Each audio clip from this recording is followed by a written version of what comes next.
All right, we have the adapter. So what this is meant for is if you have a motor that has the standard 5-inch bolt hole circle, also known as a 127 millimeter bolt hole circle. Basically that's what these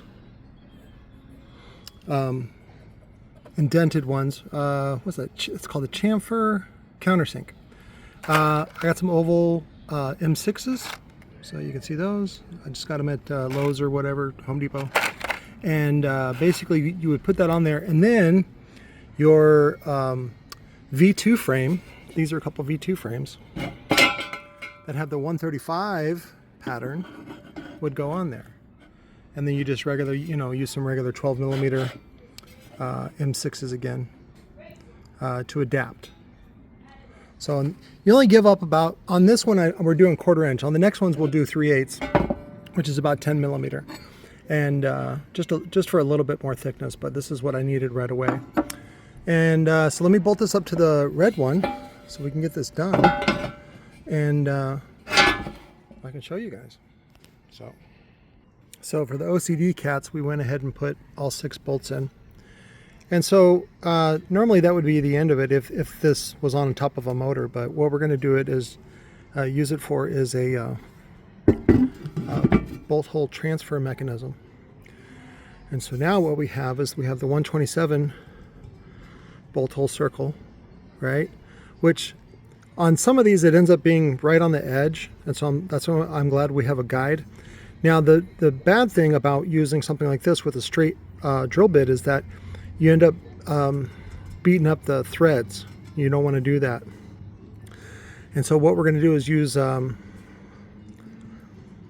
only way I almost found them by chance, but I don't know. I was calling them sleeved or something else, but they're called hinge drill bits. So let me show them to you. So they come in a trio. This one was $10 from Harbor Freight. So, and it has a 11/64. Let's see, 1/64. Looks like a 1, and then 9/64. So basically what you want to do is find the one that actually fits. Nope, probably just the smallest one. See, so there's a little bit of wiggle, but what we're going to do is go ahead and get the pilot on that. And so you can just put it back in your regular impactor. There we go.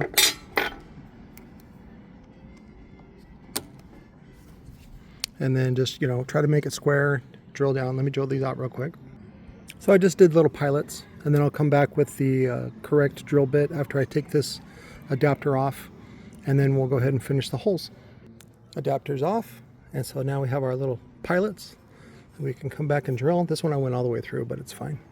So now that I think of it, I'm actually going to look on Amazon to see if there's a metric version. So because the metric opening I think is 5 millimeter for an M6, which is a really great system. But let me finish these off, and then we'll go on Amazon. So the other way that I did it was I just used a smaller drill bit that fit in the hole without too much drag. So it was actually pretty snug. And then I would do the pilots with that one and then come back. So just because this is aluminum, you can come back and redo the threads, but it's over time it's going to wear. The best way to do it is to actually have countersink skateboard bearings or some other type of bearing that is meant for this M5. That's if you're doing it over and over and over again. I just wanted to be able to sell these for, gosh, I think we'll do them for like, we'll do 50 shipped and then 2 for 90 on these adapter plates. If you end up getting the V2 frame, like, because that's all Lord of Base had or whatever, and vice versa. You can use it the other way too. In fact, I think on the next version we want to do countersinks on the back as well, so you can use it the opposite way. So if that makes sense. But typically the 5-inch hole pattern is more popular. But let me drill these out real quick. Did pretty good. Sometimes there's a breach. I think on this one we breached a little bit. So, and I think what I'm going to do is go ahead and include. Yeah, well, I gotta double check. I think the big motor that this is going on it has the original 3 HP top plate, so it might be already tapped out for quarter 20s. And if that's the case, I'm going to go ahead and get some stainless cap screws. The 18-inch TI frame has a little bit more reach underneath. Well, technically they're all the same as far as height goes, but I think you should be able to still reach these holes decently with the ratchet and things that I include.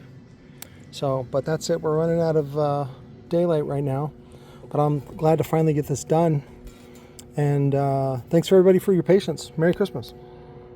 No, it looks like I ended up using these holes as bolt to bolt to the bottom section of the top plate, the second plate.